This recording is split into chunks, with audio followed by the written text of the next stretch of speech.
Une fois, il y avait un bûcheron avec 2 enfants et leur belle-mère. Le nom du garçon était Ansel, et le nom de la fille était Gretel.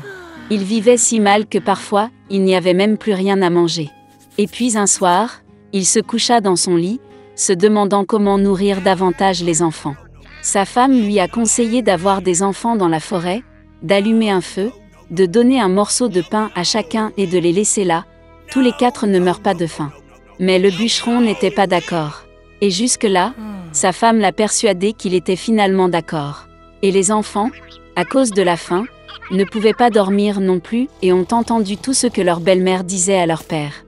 Et quand les parents se sont endormis, Ansel s'est secrètement précipité hors de la maison. La lune brillait et les pierres blanches brillaient comme des pièces de monnaie. Ansel en a empoché autant qu'il pouvait. Puis il est rentré chez lui et les enfants sont allés se coucher. Le matin, la belle-mère est venue vers les enfants, leur a donné à chacun un morceau de pain, et ils sont tous allés ensemble dans la forêt. Sur le chemin, Ansel a jeté des pierres blanches une à une. Quand ils sont arrivés à la clairière, mon père a commencé à allumer un feu. Il a ordonné aux enfants de s'asseoir près du feu et de s'assurer qu'ils ne s'éteignent pas, pendant qu'eux et leur belle-mère iraient chercher plus de bois de chauffage. Ils s'assirent, fatigués, et s'endormirent. Quand les enfants se sont réveillés, c'était une nuit noire tout autour. Et quand un mois complet s'était levé dans le ciel, Ansel prit sa sœur par la main et partit, cherchant le chemin à travers les cailloux, qui brillaient comme des pièces de monnaie neuve, et leur montra le chemin. Ils ont marché toute la nuit. À l'aube, ils sont venus chez leur père. Un certain temps passa. Et les enfants ont de nouveau entendu comment la belle-mère a commencé une nuit à supplier leur père de se débarrasser des enfants. Il a refusé, mais sa femme ne voulait pas l'écouter, elle l'a maudit et lui a exprimé toutes sortes de reproches. Lorsque les parents se sont endormis, Ansel, comme la dernière fois, a voulu ramasser des pierres, mais sa belle-mère a verrouillé la porte et le garçon n'a pas pu quitter la maison. Tôt le matin, les enfants ont reçu un morceau de pain chacun, encore moins que la fois précédente. Sur le chemin de la forêt, Ansel déchiqueta son morceau dans sa poche et jeta les miettes par terre. La belle-mère les a emmenés encore plus loin dans la forêt.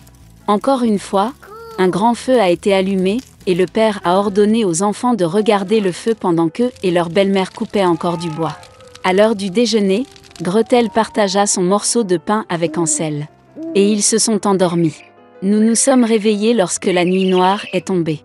Et puis un mois est arrivé, et ils se sont réunis sur leur chemin, mais ils n'ont pas pu trouver une seule miette, parce que des milliers d'oiseaux flottants dans la forêt avaient depuis longtemps mangé ces miettes. Les enfants ont donc marché très longtemps, mais ils ne pouvaient pas sortir de la forêt. Soudain, la route les a conduits à la cabane. En s'approchant, les enfants ont vu que la maison était entièrement faite de pain et de biscuits, et que les fenêtres étaient en sucre pur. Ansel tendit la main et cassa un morceau du toit, tandis que Gretel s'approcha de la fenêtre et commença à ronger ses fenêtres. Et puis la porte de la hutte s'est ouverte en grand, et la vieille femme est sortie, appuyée sur une béquille. Ansel et Gretel avaient tellement peur qu'ils ont même laissé tomber leurs friandises de leurs mains. Et la vieille femme a été gentille et les a invités à sa hutte.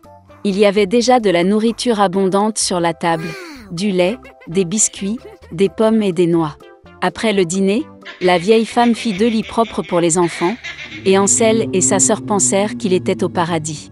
Mais la vieille femme prétendait seulement être affectueuse, mais en fait c'était une méchante sorcière, qui construisit sa cabane à pain dans ce but afin d'attirer les enfants. Tôt le matin, pendant que les enfants dormaient, elle prit Ansel et le mit dans une petite cage. Et elle a ordonné à sa sœur de faire tout ce que la méchante sorcière exigeait d'elle. La vieille femme décida d'engraisser le garçon pour le manger plus tard. Gretel a donc commencé à cuisiner les plats les plus délicieux pour Ansel, et elle-même n'a eu que des restes. Un certain temps passa, et le garçon ne grossit pas. Puis la vieille femme ne voulut plus attendre et décida de cuisiner et de manger Ansel. Elle a ordonné à Gretel d'allumer le poêle et d'appliquer de l'eau. Lorsque le poêle s'est réchauffé, la vieille femme lui a ordonné de monter dans le poêle et de voir s'il faisait assez chaud. Elle a donc voulu pousser la fille dans le feu et la faire cuire. Mais Gretel savait ce qu'elle pensait. Elle a dit qu'elle ne savait pas comment y entrer et a demandé à la sorcière de se montrer. La vieille femme s'est fâchée et est montée dans le four. Puis Gretel la poussa et fit claquer le volet derrière la sorcière. Waouh! Comme la vieille femme hurlait alors. Gretel, quant à lui, se précipita vers Hansel et ouvrit la cage. Après avoir libéré leur frère, ils sont allés dans la chambre de la sorcière, dans laquelle il y avait des boîtes de perles et de pierres précieuses dans tous les coins, en ont rempli leurs poches et sont rentrés chez eux. Pendant plusieurs jours, les enfants cherchaient le chemin du retour. La forêt leur parut de plus en plus familière, et enfin ils virent au loin la maison de leur père. Comme il était heureux de voir ses enfants vivants. Hansel et Gretel versèrent sur le sol toutes les perles et pierres précieuses qu'il avait prises à la sorcière. Il n'y avait pas besoin de penser à la nourriture. Et ils ont commencé à vivre et à se réjouir. Et le père a chassé la méchante belle-mère de la maison. Dans une petite ferme, dans des fourrés denses de bardanes, la mère canard a trouvé un endroit confortable pour construire son nid. Elle a attendu que les poussins éclosent. Un matin ensoleillé, les coquilles d'œufs crépitaient et de minuscules canetons pelucheux étaient nés. Il ne restait qu'un seul œuf, le plus gros qui ne voulait pas se fissurer. Le canard a commencé à s'inquiéter que quelque chose n'allait pas avec lui. Elle se rassit sur l'œuf et décida d'attendre encore un peu. La maman canard a donné toute la chaleur qu'elle pouvait. Elle pensait que cette nana devait être la plus belle, puisqu'elle l'incubait depuis si longtemps. Bientôt, un poussin a éclos du dernier œuf, mais il ne ressemblait pas du tout au reste des canetons. Il était beaucoup plus gros et ses plumes étaient grises. La maman canard était bouleversée de voir un fils aussi laid. Mais elle espérait qu'un jour il deviendrait comme ses camarades. Le reste des canetons se moqua de lui. Il pensait qu'il était méchant et ne voulait pas jouer avec lui. Le lendemain matin, la mère canard est allée avec ses enfants au lac. À sa grande surprise, le vilain petit canard a nagé aussi bien que d'autres. Le canard a ensuite amené ses petits au poulailler pour les présenter à la société. Elle a parlé au caneton des règles de comportement avec les habitants locaux.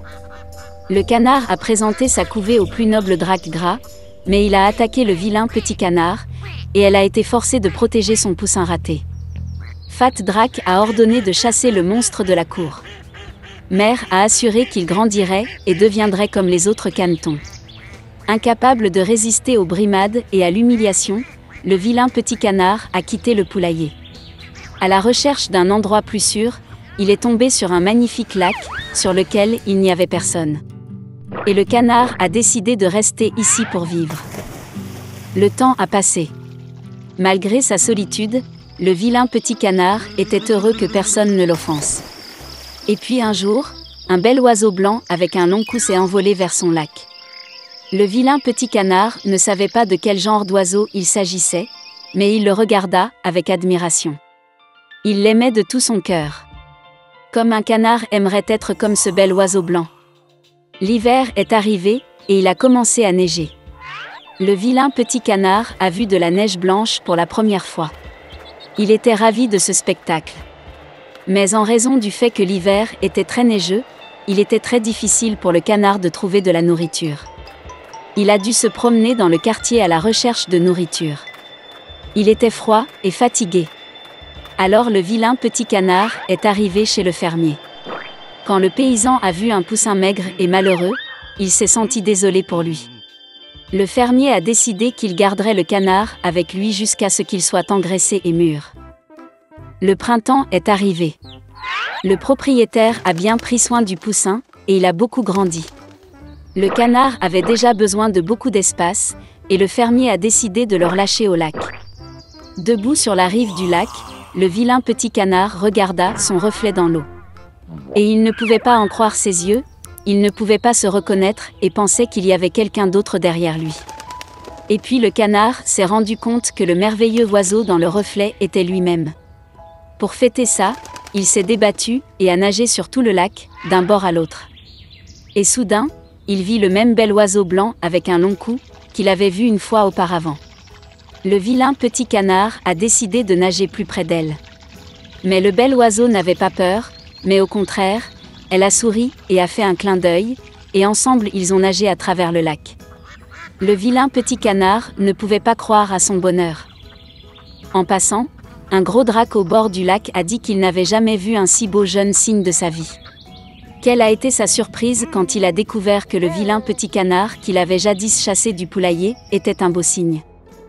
Il s'avère que le vilain petit canard était un cygne dès le début, un œuf est tombé accidentellement dans un nid de canard. Et quand le beau jeune cygne est rentré à la maison, tout le monde dans la cour de volaille a eu très honte de l'avoir offensé une fois à cause de son apparence.